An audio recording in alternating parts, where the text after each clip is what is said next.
and welcome to my channel, Babbling Books. Thank you so much for clicking on my video. As you can probably tell, I am relatively new to this. This is only my second video, but I have enjoyed watching BookTube for many years, and I'm really excited to be a part of the community. I think that it is just such a wonderful group of people. So I'm going to get right into my top 10 favorite books from last year. Last year was sort of a weird year. I homeschooled my two youngest children, and I didn't have a lot of time to maybe read as much as I normally would. We did so much reading for our lessons, and I reread a lot of my favorite books because it was just something easy for me to enjoy. So this is not necessarily going to give you the best idea of what I would normally read, but it is what it is. So I read 144 books. These are going to be my top 10. They are not in any particular order, and I only have 2 physical copies. Out of those 10 books, one was on audio. The others were from the library or on my Kindle. So I only have 2 books here with me. And I read 3 nonfiction, or I picked 3 nonfictions to be my favorite out of the 10. So let's start with the books that I actually have copies of. And that is The Heroes of Olympus by Rick Riordan. So the Heroes of Olympus series follows directly after the Percy Jackson series. This is book 1. We're actually on book 3 right now. I'm reading these with my 10-year-old son, and I have to say that I like this series much more than the Percy Jackson series. They have, the maturity level feels a little bit higher. It doesn't quite feel so childlike, I guess would be the best way to put it. So I just write from the first book. I just like this series a lot more than the Percy Jackson series. Now, Percy Jackson and Annabeth and Grover and all of those characters, they are in this series as well, but they share the limelight with some new characters.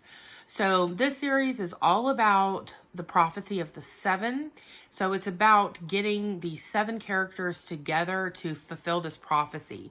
So there's lots of new characters. This book in particular introduces Jason, Piper, and Leo. And I like Jason, who's the main character of this book, significantly more than I like Percy Jackson.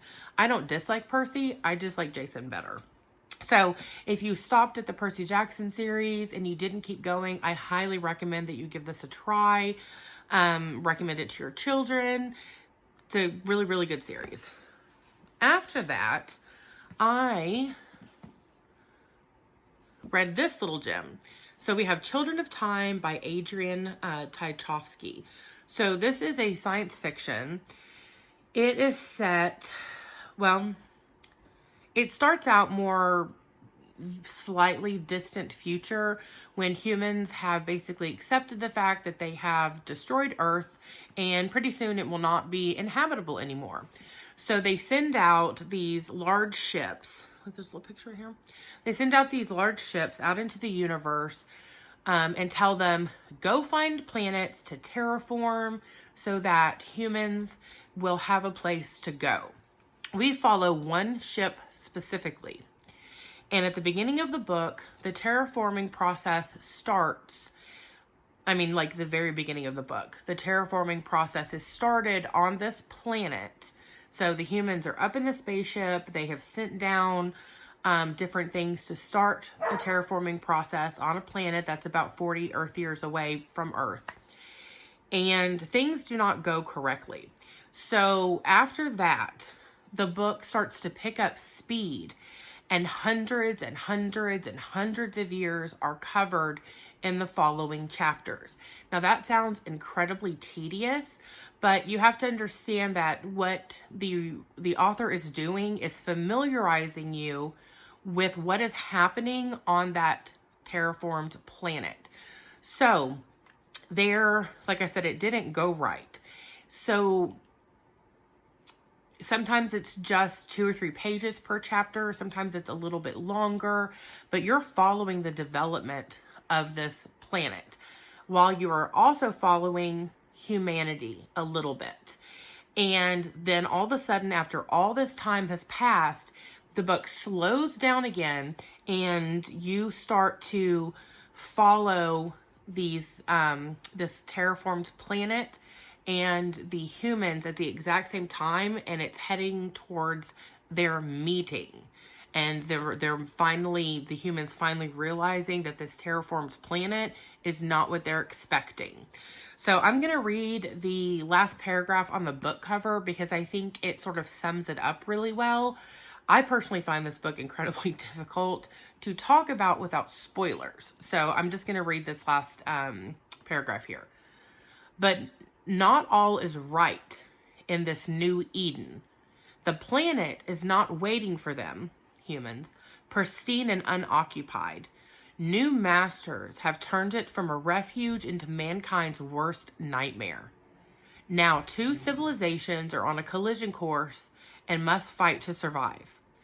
As the fate of humanity hangs in the balance, who are the true heirs of this new earth? So, this was not like anything I've ever read. The meeting of the 2 civilizations was not what I was expecting. And as you're reading about the civilization on this terraformed planet, you don't even know like what you're reading about, like the creatures. Like you have to just keep reading to figure out what they are. The author doesn't just tell you. So you'll read a little bit and you're just like, oh my God. And then you'll read a next chapter and you're like, oh my God. And you just keep reading and reading and reading until you finally figure out what these creatures are, until you finally figure out what has happened to humans, and then until you finally get where the 2 meet. So it is a complete page turner. I mean, it's a pretty big book.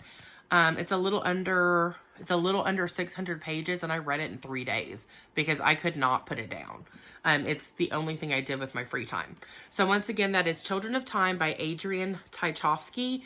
And I do want to add that with a lot of science fiction, especially a book like this, when I started, I'm always a little concerned that the tech is going to be so difficult that I won't be able to read it. Now, that is not a problem with this. The technology is explained really well. And even if maybe you don't quite understand it, you understand it enough to follow the story. So do not hesitate to read this if you're like, oh man, that just sounds like it's going to be so difficult to read. It's really not. It almost reads like literary fiction. So I enjoyed this immensely. After that, I read Night by Wiesel, I think is how you say his name. So this is a tiny, tiny little book. I picked it up in the young adult nonfiction section at my local library. Yeah, this is not a happy book.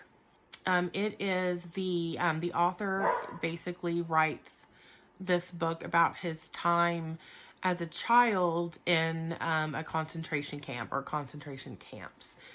It starts with rumors that Jews are being rounded up, and then it ends with the liberation of the camp. This is gut-wrenching. It is heartbreaking. It is horrific.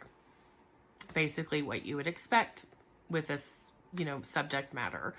But I think that, this is a human testimony, and I think that it's important for these things to be read, for people to remember them, for the atrocities that are humans commit against other humans. I think it's important that those things are not forgotten.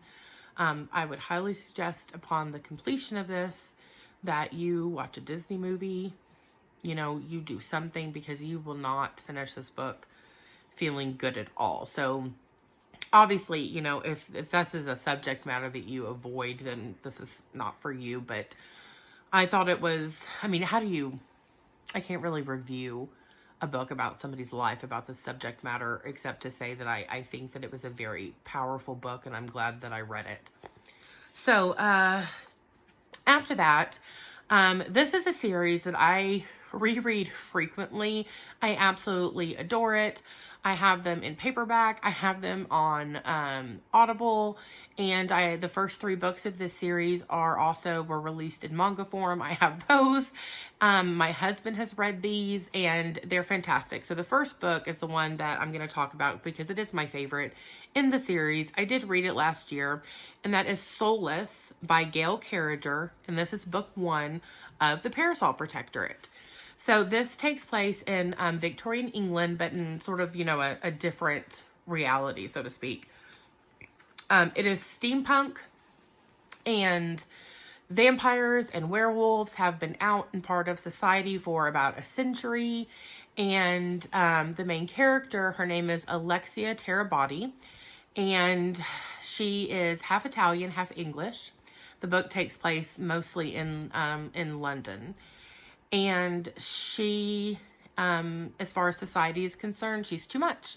She's too tall, she's too big, she's too dark, she's too well-read, she's too outspoken, she's too bossy, she's just too much.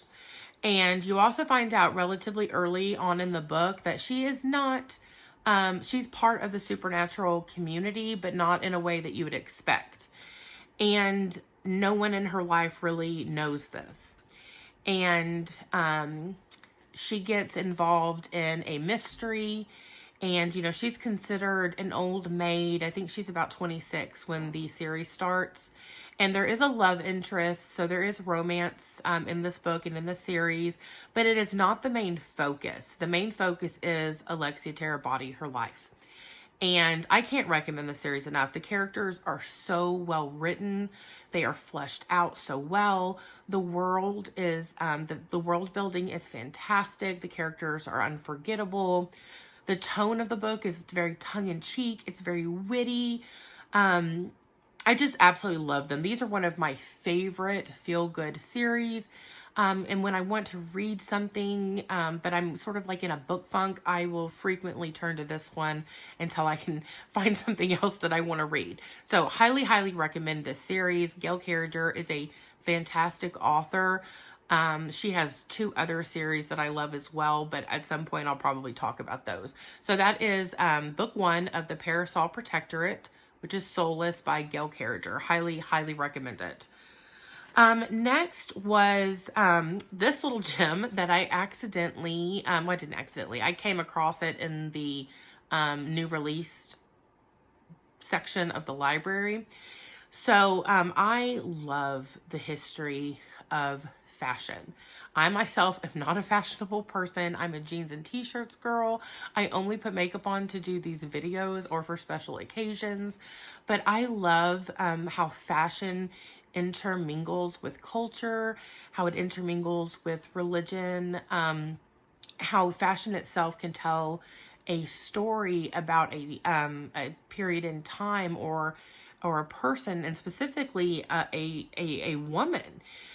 So I love fashion history. So this book ties the history of fashion in with the law, with politics almost. And it starts out where he lightly discusses how men and women originally dressed the same in draped clothing. And then with the invention of armor, as we would know it in medieval times, men started wearing trousers. They started wearing tailored clothing where women's clothing stayed draped. And then it covers like sumptuary laws, how clothing was used to signify a person's status in life, how clothing fashion was used to pinpoint a person's religious views or their race. Like Jewish women had to wear golden earrings so that when they left their homes, you would know that they were Jewish. And then other women started to admire this fashion, and all of the women started wearing golden earrings. And then all of a sudden Jewish women couldn't wear them because now it was something that only Christian women were allowed to do. It speeds up, and you end up with, fashion from the 18th and 19th centuries. And then I would think that the section that covered the 20th century was probably the most interesting to me, because it was when you started reading about women being forced to wear heels, despite the fact that they are terrible for your posture and for your health. Now, disclaimer, if you want to wear heels, you wear as many heels as you want to. I think they're absolutely beautiful, and I have definitely worn my fair share of them. I'm just talking about women who did not want to wear them, or it affected their health, were forced to earn an income. Things like during the civil rights, the marches and the sit-ins, why it is that the people that participated in those, why they chose to wear their Sunday best, the significance of that. And then you get into more current, like dress code, a girl's shoulders being distracting to the, juvenile males in the room. Black women being able to wear their hair naturally or not being able to wear their hair naturally at their jobs. So I just really think this was an incredibly informative book. I think it's a very important book. And I think it's you're going to come across some things that maybe you've never really even thought of it before. So I loved this book. And the author's history with fashion is kind of interesting too. So the author's name is Richard Thompson Ford. I'm trying to do my best to remember this accurately. So Richard Thompson Ford, his father, when he was in college, which I assume must have been around the 50s or the 60s, he was concerned with being able to graduate and get a job that used his degree because he was a black man. So he trained as a tailor while he was in college to guarantee that he would be able to provide for his family. So the entire family has this history of like clothing and fashion, with this love of it, this respect for it. And the author's father went on to then be a dean at one of the major universities here in the States. The author himself is a professor at one of the Ivy League colleges here in the States. So he was like this perfect little pie slice to write this book. And I absolutely loved it. I thought this was fantastic. I would reread this again in a couple of years after I've forgotten a few of the things. But, it doesn't necessarily focus on like fashion houses. It's literally how fashion affects laws and policies and codes, and how it is used to control people or to send a signal to other people. The way he explained the people who did the sit-ins during the civil rights movement, they wore their Sunday best because they were cloaking themselves in dignity. You may not treat me with dignity and respect, but I will treat myself with dignity and respect. I thought that was so incredibly powerful. I loved that. So highly recommend this book. It was one of the best nonfictions that I read last year. After that is this science fiction series. I'm only going to talk about book one. It's my favorite of the series as well. And that is All Systems Red, which is book one in the Murderbot Diaries by Martha Wells. Okay, so hold on. I'm going to reach over here and get my coffee. All this talking makes your throat dry. Okay, so All Systems Red. It takes place in the distant future, and when a group of scientists or a group of people want to leave their planet to go to another planet to do research or an expedition or gather samples or whatever it is, they go to the company. It is called the company. And they basically take out what is essentially an insurance policy on their expedition. So if something happens to the members of the expedition, the company pays their families. Part of the contract with the company is for every 7 humans going on this mission, they must take 1 security unit. So the book starts, these group of humans are on this planet gathering samples, and the story is told from Murderbot's perspective. He is a security unit. It's told in the first person. He refers to himself secretly as a Murderbot. Everybody else just calls him security unit. And what you find out is Murderbot has overridden his programming and turned off his governor module, which is basically he does not have to follow the orders of humans. He does not have to listen to the company. He can do whatever he wants. He's a free agent. And Murderbot is one of my all-time favorite characters. He is snarky, sometimes downright rude, and he has a very dark sense of humor. He's a free agent, and all he wants to do is stream thousands of hours worth of entertainment TV. He didn't want to talk to humans, but at the same time, he didn't really want to kill him either. He just wants to be left alone so he can figure out who he is. And of course, he doesn't know. So you as the reader, you don't really know either. Well, while he's on this, this mission with these humans, something happens and Murderbot has to choose if he's going to be a security unit or if he's just going to book it. And so it's a very, very short little book. I think it's maybe 200 pages long. The action starts almost immediately. So it's just a fun little story. And Murderbot is a fantastic character. The only downside to this series, in my opinion, is it's expensive. I think I got the first book for like $2.99 on my Kindle.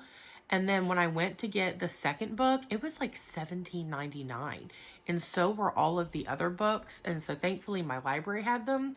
Now it's been about a year since I've looked. But yeah, they were almost $20 a piece. And they're all very, very short. Like, I don't even think, I think maybe the longest one is 250 pages. So that really surprised me. But maybe they're not that expensive anymore. And I read books 1 through 6. The 7th one is not out yet. But All Systems Red is the first one. It was absolutely wonderful. It was just fun. I mean, it was just a fun book. After that, I read the very, very, very dreadful influenza pandemic of 1918. So, this was also in the nonfiction section, the young adult section at my local library. So, Albert Marrin has a bunch of young adult nonfiction books that cover different topics. I've read a few of them. This one is my favorite. Now, that's probably because of the current pandemic. So, this was published prior to COVID. So, the author doesn't draw any conclusions or make any statements comparing now to then. But you as the reader certainly do. And I've got to tell you, it was pretty surprising to read this while going through the COVID pandemic. You can't help but draw comparisons. And you would think 100 years later that we would be so different, that society would be so different, that the government would handle it so different than they did 100 years ago. But that is most certainly not true in the majority of cases. And one thing that really struck me that is probably going to stay with me for my entire life is the author briefly touches on pandemics prior to this influenza pandemic, like the Black Death and smallpox. So the smallpox vaccination was discovered and released at the very end of the 18th century.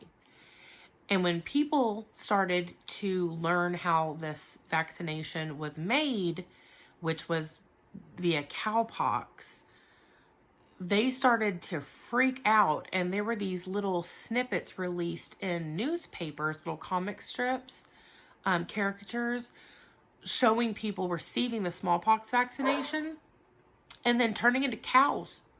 So there were like cow heads, like they would draw people getting the shot and then a cow head sprouting from their shoulder and then growing hooves and cow ears and tails. And yeah, so you draw your own conclusions about what that says. But I absolutely enjoyed this book from start to finish. I thought it was fascinating to read with the current issues that we are having with the pandemic. But highly, highly recommend this. And the author has a lot of really other good nonfiction books for young adults that cover a whole bunch of different topics. So check him out. So this book that I read last year has been talked about all over BookTube. So I'm sure everyone is really familiar with and probably tired of hearing about it. But that's The Seven Husbands of Evelyn Hugo by Taylor Jenkins Reid. So I will say this did not go where I thought it was going to go. I understood the concept of this old time Hollywood starlet from, the 40s, from the 50s, a Marilyn Monroe kind of character, that she was giving an expose of her life where she was going to tell the whole truth and nothing but the truth. And that part was absolutely fascinating to me as a reader. And so I enjoyed that aspect of it. But of course, there's lots of surprises that you don't see coming. The ending, completely shocked about the ending. But it's just a really good read. Other than that, like I said, I mean, they've talked it to death, basically. Let's see. And so the other one that I really, really enjoyed is Unmarriageable by Soniah Kamal. So this is a Pakistani retelling of Pride and Prejudice. If you are familiar with Pride and Prejudice, this is exactly the same. The plot is the same. All of the characters that you know and love are here. There's no twists and turns. The author didn't really change much of anything. It's just from a Pakistani perspective. It is set in current times, which you would think, I don't think that you personally could keep so strictly to the story and do a Pride and Prejudice retelling in current times so strictly as this author did.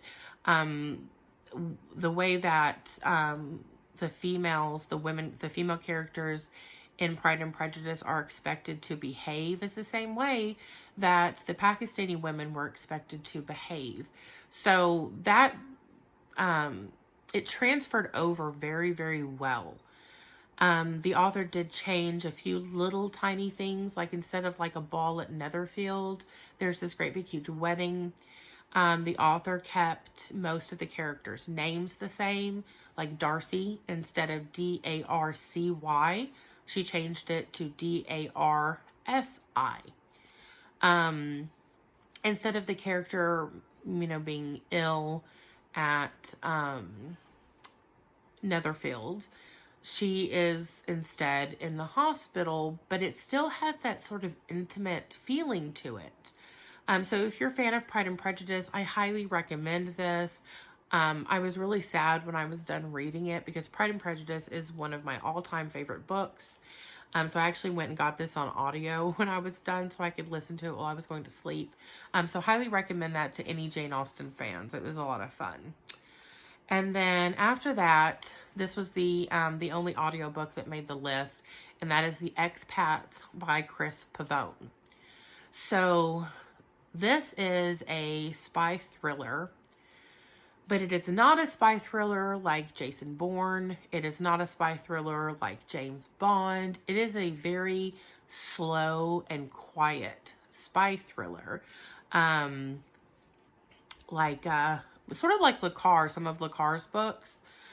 So you have the main character, her name is Kate, and right out of college, she is recruited to work for the CIA, and she's an active boots on the ground agent. But when the book starts, she is a wife and a mother, and her family has no idea that she works or has worked for the CIA. And when her children were born, she requested to be taken out of the field and be given a desk job. And that's what she's been doing. And then her husband, whose job is to secure digital transactions for banks, gets offered this job to go work in Luxembourg. And he comes home one day and he says, babe, I want to take this job. And she's like, sure, why the hell not? And so she quits her job for the CIA. They vet her. They tell her, keep your mouth shut. They cut her loose, and the entire family packs up their lives and they move to Luxembourg, which apparently it has lots and lots and lots of expat families. So you have Kate, who went from doing this incredibly, I don't want to say fun, but it's probably more fun than scrubbing your toilets at home.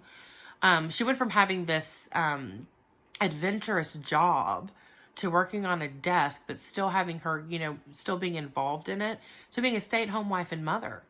And on top of that, she's in an entirely different country. She doesn't fit in with the other expat wives. She doesn't want to talk about the best clothing stores or talk about nannies, a French nanny versus an English nanny. She doesn't want to have anything to do with any of that. So she starts feeling very sort of just exiled, and she's just not feeling good about her life. And then she sort of stumbles onto a mystery. And as you're reading about her trying to adjust to her new life as an expat, you're having these little flashes of her life as a CIA agent, like missions that she used, that she had been a part of. And you start to wonder if her old life is coming back to bite her in the butt. And you start to, along with Kate, who also starts to suspect the people around her. So you start having this mystery thriller aspect of it. And as the book progresses, I want to say the first half of the book is relatively slow. And then all of a sudden, she starts to be involved in solving this mystery.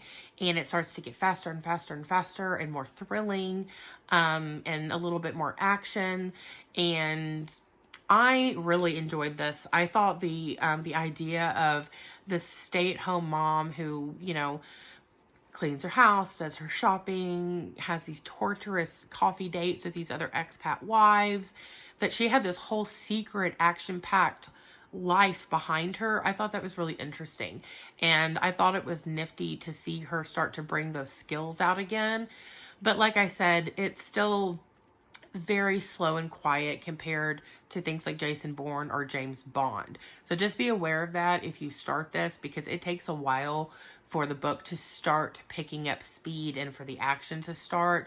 So if you're not prepared for that, this may feel like a slog to you.